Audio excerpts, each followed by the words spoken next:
નમસ્કાર વિદ્યાર્થી મિત્રો, રેગ્યુલર ટ્યુશન ક્લાસીસમાં આજના વિડિયો લેક્ચરમાં હું વિશાલ રૂપાણી આપનું હાર્દિક સ્વાગત કરું છું. આજે આપણે નવું ચેપ્ટર શીખવા જઈ રહ્યા છીએ જેનું નામ છે પ્રકરણ નંબર 3 દ્વિચલ સુરેખ સમીકરણ યુગ્મ.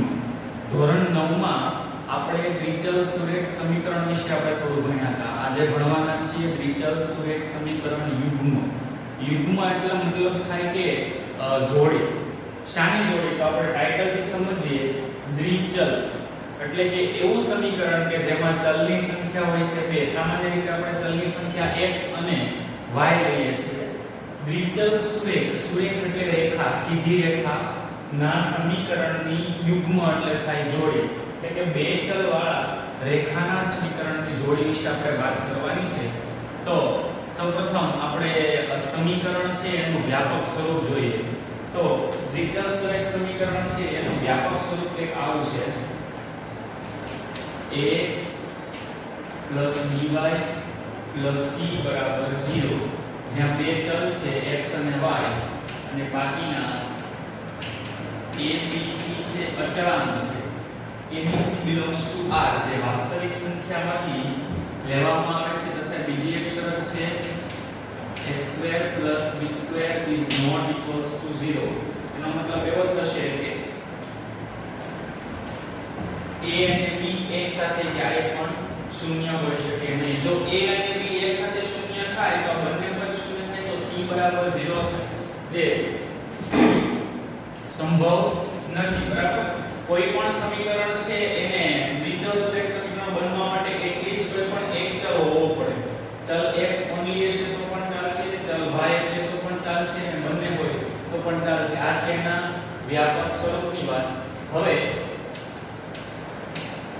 પહેલું જે સ્વાધ્યાય છે એમાં આપણે શીખવાના છીએ કે સમીકરણ છે એ કઈ રીતે બને. સમીકરણ કઈ રીતે બને એના માટે એક આપણે ઉદાહરણ લઈએ. તો પહેલા આપણે લખીશું સમીકરણની રચના.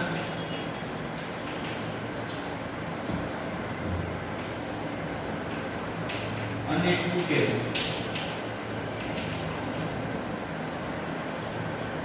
તો એના માટે આપણે એક રકમ લઈ લઈએ છીએ.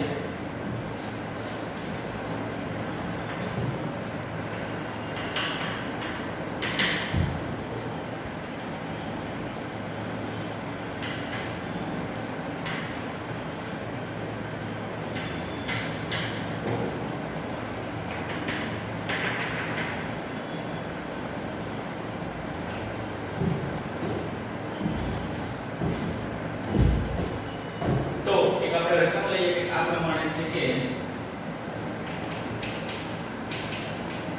એક બેટ અને એક દડાની કુલ કિંમત રૂપિયા 110 છે. તથા બે બેટ અને 3 દડાની કિંમત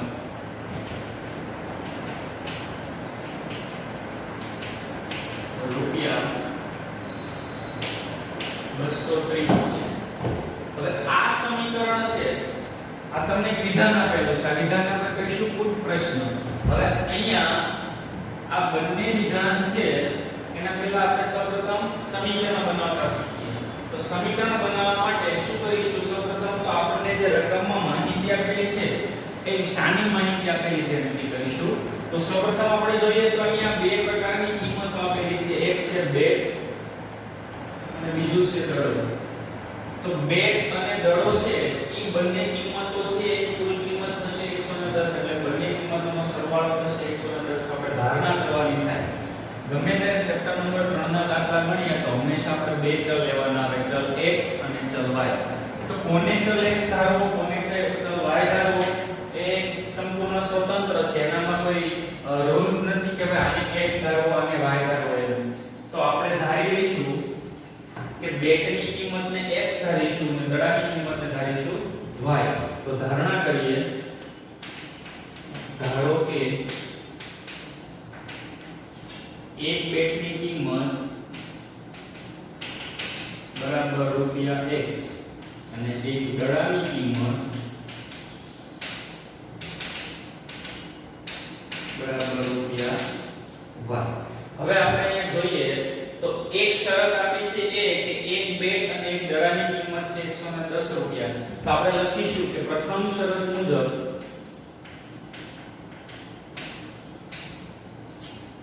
એક દડો અને એક બેટ, એટલે એક બેટની કિંમત થશે x અને એક દડાની કિંમત થશે y. x y બરાબર કુલ કિંમત છે 110, જે થશે આપણી માહિતી માટેનું સમીકરણ નંબર 1.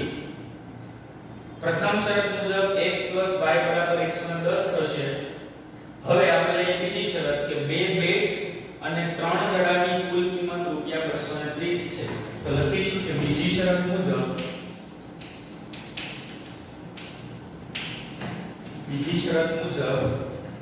બે બેટ છે તો બેટની કિંમત છે x રૂપિયા, તો બે બેટની થશે 2x પ્લસ દડાની કિંમત છે y રૂપિયા, ત્રણ દડા એટલે 3y બરાબર 230.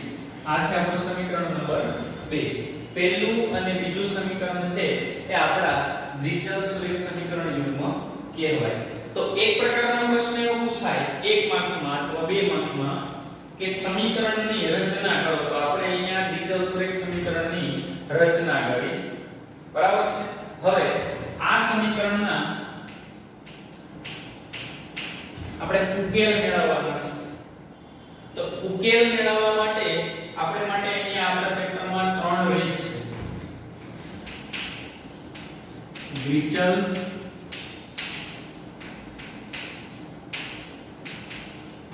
સુરેખ સમીકરણના ઉકેલની રીતો. ત્રણ અલગ અલગ રીત છે. એ અલગ અલગ રીતની આપણે વાત કરીશું. ફક્ત અહીંયા ટાઇટલ સમજીએ તો પહેલું છે આદેશની રીત, બીજી છે લોકની રીત, રીત નંબર 3 છે ચોકડી ગુણાકારની રીત. ચોકડી ગુણાકારની રીત અથવા આને બીજું કહેવાય છે ક્રેમરની રીત. તો હવે આ રીત છે એને આધારિત આપણે ઉકેલ મેળવીશું. તો સૌપ્રથમ આપણે એક ઉદાહરણ લીધેલું, તો હવે આપણે સ્વાધ્યાયના દાખલાથી શરૂઆત કરીએ. તો સ્વાધ્યાયના દાખલા નંબર 3.1 તરફ જઈએ. પ્રશ્નની વાત કરી છે કે આફતાબ તેની દીકરીને કહે છે કે 7 વર્ષ પહેલા, એક શબ્દ આવ્યો છે 7 વર્ષ પહેલા મારી ઉંમર એટલે અહીંયા વાત કરે છે આફતાબ, એટલે આફતાબની ઉંમર તારી ઉંમર એટલે તેની દીકરીની ઉંમર કરતા 7 ગણી હતી અને 3 વર્ષ પહેલા, 3 વર્ષ પછી લખીશું, 3 વર્ષ પછી મારી ઉંમર તારી ઉંમર કરતા 3 ગણી હશે. આ માહિતીને બેઝિક રીતે અને આલેખની રીતે ઉકેલો. તો સૌપ્રથમ આપણે જોઈશું કે સમીકરણ બનાવવા માટે આપણે ધારણા કોની કરીશું. તો વાત કરીશું અહીંયા બે વ્યક્તિની ઉંમરની વાત આવી છે, સાથે સાથે ઉંમરમાં અમુક વર્ષ પહેલા અને અમુક વર્ષ પછીનો ઉલ્લેખ થયેલો છે. વિદ્યાર્થી મિત્રો યાદ રાખો કે ગમે ત્યારે ઉંમર વાળો દાખલો આવે ને દાખલામાં તમને એવું કહેવામાં આવે કે આટલા વર્ષ પહેલા આટલા વર્ષ પછી, જ્યારે વર્ષનો ઉલ્લેખ આવે પહેલા અને પછીનો, તો હંમેશા આપણે ધારણા કરીશું જે તે વ્યક્તિની હાલની ઉંમરનો એટલે કે અત્યારની કરંટ ઉંમરનો. તો આપણે બંનેની હાલની ઉંમરની ધારણા કરીએ તો ધારણા કરીશું કે આફતાબની હાલની ઉંમર x અને દીકરીની હાલની ઉંમર y. આ પ્રમાણે વાત કરીશું કે ધારો કે આફતાબની હાલની ઉંમર બરાબર x વર્ષ અને દીકરીની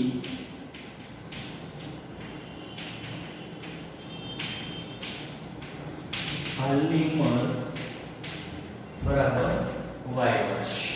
તો હવે આપણે આગળ વાત કરીએ તો પહેલું વિધાન છે અહીંયા સુધી આપેલું છે, તો એમાં ઉલ્લેખ થયેલો છે 7 વર્ષ પહેલા. તો હાલની ઉંમર બંનેની x વર્ષ છે, તો 7 વર્ષ પહેલાની ઉંમર કેટલી થશે? તો યાદ રાખો વિદ્યાર્થી મિત્રો કે વર્ષ પહેલા આવે તો મૂળ વર્ષ છે આપણે જે હાલની ઉંમર એમાં માઈનસ કરવાના અને પછી આવે તો પ્લસ કરવાના. તો બંનેની 7 વર્ષ પહેલાની ઉંમર છે ને આપણે ધારણા કરી લઈએ. તો આપણે ધારણા કરીશું, ધારો કે ધારણા તરીકે આપણે લખીશું 7 વર્ષ પહેલા આફતાબની ઉંમર છે એ થશે x 7 વર્ષ અને દીકરીની ઉંમર છે એ થશે y 7 વર્ષ. હવે આપણે વિધાનને પકડીએ અને વિધાન મુજબ આપણે સમીકરણ બનાવીએ. તો 7 વર્ષ પહેલા એટલે 7 વર્ષ પહેલા બંને વ્યક્તિની ઉંમર આપણે લખી નાખી છે. મારી ઉંમર, મારી મીન્સ કે આફતાબની ઉંમર, તો 7 વર્ષ પહેલા આપણે લખીશું પ્રથમ શરત મુજબ 7 વર્ષ પહેલા આફતાબની ઉંમર એટલે x 7. મારી ઉંમર તારી ઉંમર કરતા, હવે અહીંયા શબ્દ આવ્યો છે કરતા. એ કરતા કોની સાથે જોડાયેલો છે આપણે જોઈએ, તારી ઉંમર સાથે. તો કરતા 7 એટલે તારી ઉંમરને 7 વડે આપણે ગુણીશું. તો 7 વર્ષ પહેલા જે મારી એટલે કે આફતાબની ઉંમર છે એ કોના બરાબર થશે? તો કે એની દીકરીની ઉંમર છે 7 વર્ષ પહેલાની, એના કરતા 7 ગણી થશે. ફરીવાર આપણે જોઈએ 7 વર્ષ પહેલા એટલે બંને વ્યક્તિની 7 વર્ષ પહેલાની આપણે ઉંમર લઈ લીધી. હવે મારી ઉંમર એટલે કે આફતાબની ઉંમર, તારી ઉંમર એટલે દીકરીની ઉંમર કરતા 7 ગણી હશે. હંમેશા ઉંમરમાં તમને ખબર હોય, ખબર પડતી હોય કે કોણ નાનું છે, અહીંયા સિમ્પલી છોકરી છે એ છોકરી હંમેશા એના પિતા કરતા નાની હોવાની છે. તો હંમેશા નાની ઉંમરવાળી વ્યક્તિ હોય એની સાથે ગુણાકાર કરવો, જેથી ઉંમર છે નાની ને નાની રહે. અથવા ઘણીવાર એવું પણ થતું હોય કે પિતાને 7 વડે ગુણી દો તો પિતા 10 વર્ષના થઈ જાય, પુત્રી 45 વર્ષની થઈ જાય, એટલે ધ્યાન રાખો. તો હવે આને આપણે ગુણાકાર કરીશું, સાદુરૂપ આપીશું x 7 7y 49. 7 નો ગુણાકાર y સાથે 7y માઈનસ 7 ગુણ્યા 7 49. એક બાજુ આપણે ચલને ભેગા કરીશું, એક બાજુ સંખ્યાને ભેગી કરીશું. તો અહીંયા એક આ પ્રમાણે આવશે x 7y બરાબર -49 પ્લસ 7 માટે x 7y બરાબર -42. સમીકરણ નંબર 2. હવે સમીકરણ નંબર 2 મળી ગયું છે. આમાં જ આગળ જઈએ. 3 વર્ષ પછીની વાત કરી છે, તો બંને વ્યક્તિની 3 વર્ષ પછીની ઉંમર આપણે મેળવી લઈએ. 3 વર્ષ પછી આફતાબની ઉંમર થશે x 3 અને દીકરીની ઉંમર થશે y 3. અહીંયા પ્લસ કેડા કારણ કે આપણે પછી શબ્દનો ઉપયોગ કર્યો છે. જ્યારે પણ પછી શબ્દનો ઉપયોગ થાય ત્યારે પ્લસ કરવાના, પહેલા શબ્દનો ઉપયોગ થાય ત્યારે માઈનસ કરવાના. તો 3 વર્ષ પછી આફતાબની અને દીકરીની ઉંમર આવી ગઈ. હવે કીધું છે કે 3 વર્ષ પછી મારી ઉંમર, મારી એટલે આફતાબની ઉંમર, તો આપણે લખીશું બીજી શરત મુજબ 3 વર્ષ પછી એટલે x 3. મારી ઉંમર તારી ઉંમર કરતા 3 ગણી હતી, એટલે દીકરીની ઉંમર કરતા 3 ગણી હતી, એટલે દીકરીની ઉંમરને આપણે 3 વડે ગુણીશું. સેમ સમીકરણ અહીંયા તો એવું આવશે, સાદુરૂપ આપીએ તો અહીંયા કંઈક આ પ્રમાણે આવશે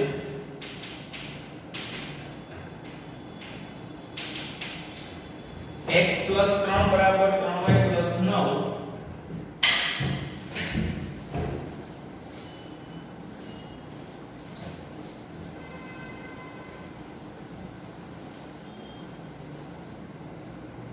ચલો હવે આ સમીકરણ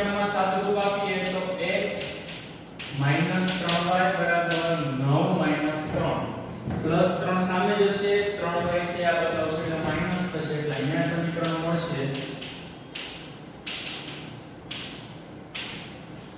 x 3y બરાબર 6. x 3y બરાબર 6.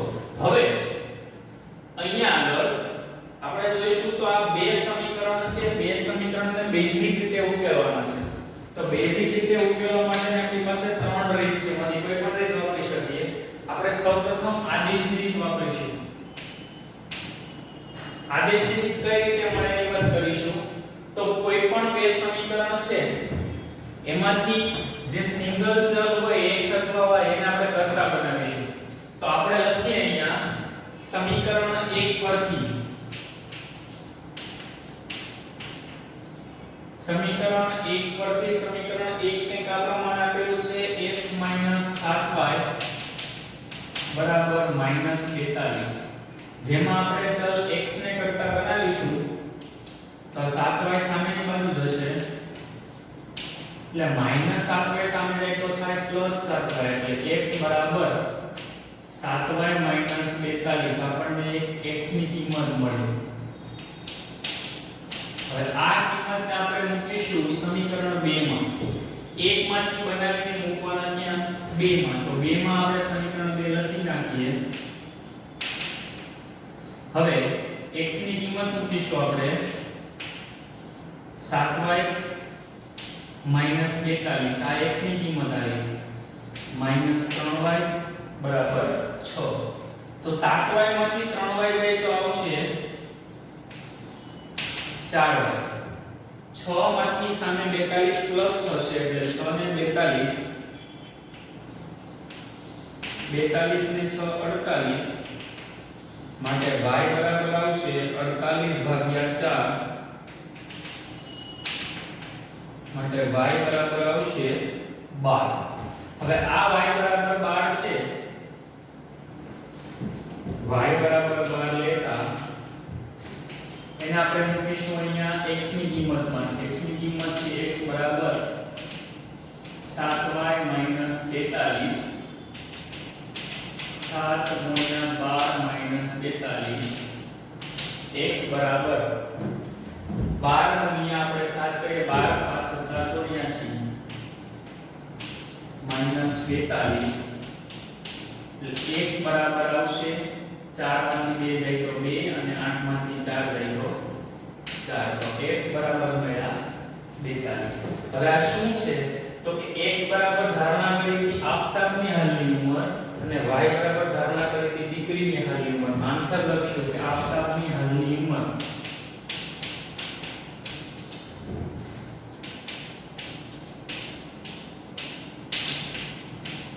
42 વર્ષ,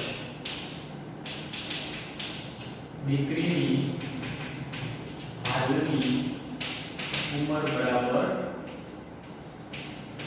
12 વર્ષ.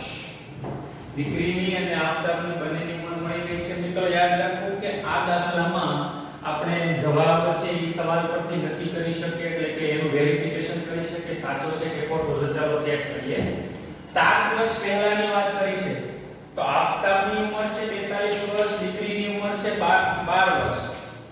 7 વર્ષ પહેલા 42 માંથી 7 કાઢીએ એટલે આવશે 35 અને દીકરીની 7 વર્ષ પહેલાની ઉંમર આવશે 5. તો આ છે એનાથી 7 ગણી ઉંમર છે. આપણને કીધું છે કે તારી ઉંમર છે એ 7 ગણી હશે. તો અહીંયા 5 + 7 = 35. બીજી વાત કરીએ તમને કીધું છે 3 વર્ષ પછી. તો 3 વર્ષ પછી આફતાબની ઉંમર થશે 45, દીકરીની ઉંમર થશે 15. તમને 3 ગણી ઉંમર કીધી છે 15 લઈને 45. એટલે આપણે આ દાખલો છે એ વેરીફાઈ કરી શકીએ. હવે વાત થઈ ફક્ત બેઝિક રીતે. હજી આપણે આલેખની રીતે પણ ઉકેલવાનું બાકી છે. તો એ માટે આપણે આલેખની રીત તરફ જઈએ. તો આલેખની રીત છે આપણે ઓલરેડી 9મા ધોરણમાં શીખી ચૂક્યા છીએ. એ માટે આપણે ત્રણ કિંમતો છે એ મેળવવાની હોય છે. તો પહેલા આપણે આલેખની રીત માટે ત્રણ કિંમતો સમીકરણ તરફથી મેળવીએ. તો પહેલું સમીકરણ આપણને મળેલું હતું x - 7y બરાબર -42. જેમાં આપણે x ને કરતા બનાવીએ x બરાબર આવશે 7y - 42 હવે y ની 1 by 1 કિંમતો લઈશું જેથી આપણને x ની અનુરૂપ કિંમત મળશે. હવે જો એક ધ્યાન રાખવાનું કે આલેખને આપણે પ્લસમાં રાખવો હોય તો x ની કિંમત એવી આવે, y ની કિંમત એવી લેવાની જેથી x ની કિંમત પ્લસ આવે. તો સૌપ્રથમ વાત કરીએ y બરાબર 0 લઈએ. y બરાબર અહીંયા 0 લઈશું તો x બરાબર આવશે 0 નહીં 7 6 42 એટલે 6 લઈશું. તો 7 ગુણ્યા 6 માઈનસ 45 એટલે x બરાબર આવશે 45 માઈનસ 45 એટલે x બરાબર આવશે 0. y બરાબર 6 લઈએ ત્યારે x બરાબર આવશે 0. હવે 7 લઈએ x બરાબર y બરાબર 7 લઈશું તો અહીંયા x બરાબર આવશે 7 કૌંસમાં 7 માઈનસ 45 તો 37 49 માઈનસ 45 49 માંથી 45 જાય એટલે x બરાબર આવશે 7. એ જ પ્રમાણે y બરાબર લઈ લઈએ 10. y બરાબર 10 લઈએ એટલે x બરાબર આવશે 7 ગુણ્યા 10 માઈનસ 42 10 સત્તા 70 70 માઈનસ 42 એટલે આવશે 28. x બરાબર 28 અને y બરાબર 10. હવે આ સમીકરણ 1 માટેની કિંમતો મળી ગઈ છે. એ પ્રમાણે આપણે સમીકરણ 2 માટેની કિંમતો તરફ જઈશું.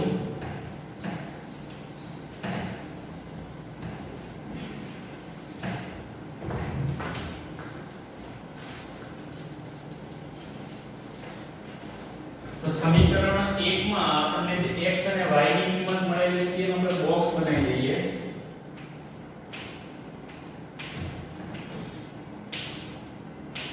તો x ની આપણે કિંમતો મળેલી હતી 0 7 અને 28 0 7 અને 28 ત્યારે y ની કિંમત આપણે હતી 6 7 અને 10 6 7 અને 10. ચાલો નેક્સ્ટ આપણે સમીકરણ 2 લઈએ. તો સમીકરણ 2 છે એમાં 2x 3y બરાબર 6. 3y ને સામે મોકલીએ તો x બરાબર આવે 3y 6. તો y ની કિંમત પણ આપણે 6 7 અને 10 એવી એક લઈ લઈશું. તો y બરાબર 6 y બરાબર 7 અને y બરાબર 10 લઈએ તો x બરાબર આવે 3 ગુણ્યા 6 પ્લસ 6 6 તેરી 18 18 અને 6 થશે 24. બીજું લઈએ 3 ગુણ્યા 7 પ્લસ 6 3 સત્તા 21 21 ને 6 27 અને y બરાબર 10 લઈએ 10 તેરી 30 30 ને 6 36. તો અહીંયા આગળ x ની અને y ની કિંમતનો આપણે કોષ્ટક બનાવીશું. તો x ની કિંમત આપણને મળી 24 27 અને 36 24 27 અને 36 y ની કિંમત મળી 6 7 અને 10. હવે વિદ્યાર્થી મિત્રો પ્રશ્ન આપણને કંઈક આટલો મોટો દાખલો પૂછાય તો કે ના આટલો મોટો દાખલો પૂછાય નહીં. આપણે ફક્ત અહીંયા સમજૂતી માટે દાખલો ગણીએ છીએ કે ઉકેલ કઈ રીતે મળે. બેઝિક રીતેથી જ ઉકેલ પૂછાય છે. આલેખની રીતથી આજ સુધી પ્રશ્ન પૂછાયો નથી પણ NCERT બોર્ડ આવ્યું છે એટલે આપણે બધી તૈયારી રાખવી પડે. તો આગળ વધીએ આપણે. તો આલેખ બનાવવા માટે આપણે x અક્ષ અને y અક્ષ પર યોગ્ય પ્રમાણમાં લેવું પડશે. તો x અક્ષ અને y અક્ષ પર આપણને જે કિંમત મળી છે એ મુજબ પ્રમાણમાં લઈએ તો આપણને મોટા મોટી કિંમત 36 મળેલી છે. તો આપણે 5 5 ના ભાગ પાડીને આપણે આલેખ બનાવીશું.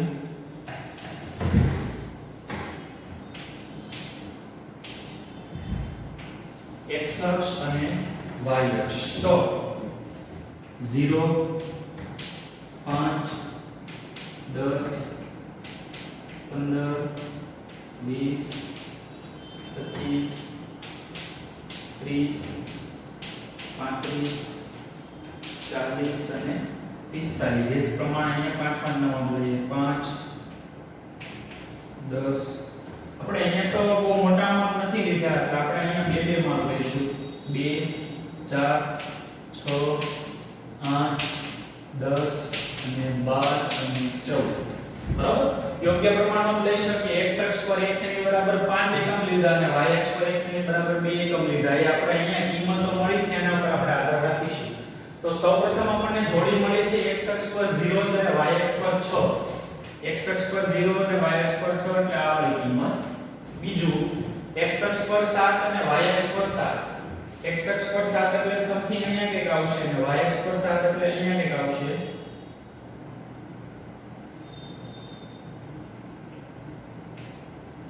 આ રીતે બોર્ડમાં આપણે અંદાજિત માપ ચોક્કસ માપ નહીં આવે, આપણે ગ્રાફમાં બનાવીશું તો ચોક્કસ માપ આવશે. નેક્સ્ટ છે x અક્ષ પર 28 અને y અક્ષ પર 10. y અક્ષ પર 10 અહીંયા આવશે અને 28 અહીંયા આવશે. તો આ ત્રણેયના આપણે બિંદુઓને જોડતો એક આલેખ બનાવીએ.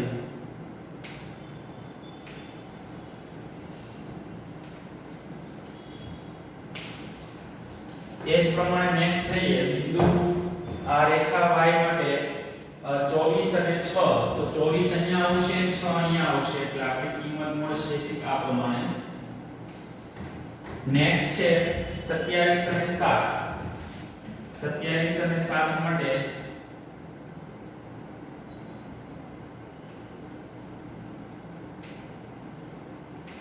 અહીંયા જઈશું અને પછી છે 36 અને 10.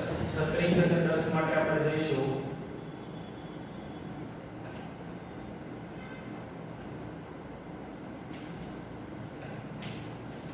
તો આ બંને ત્રણેય બિંદુઓને આપણે જોડી દઈએ તો આપણને કંઈક આ રીતે આલેખ મળશે.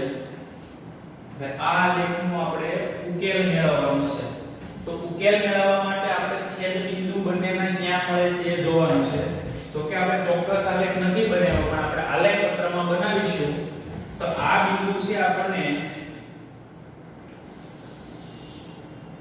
અહીંયા અંદાજિત 42 આસપાસ પરફેક્ટ મળશે અને આ બિંદુ છે આપણને અહીંયા એક્ઝેક્ટ 12 આગળ મળશે.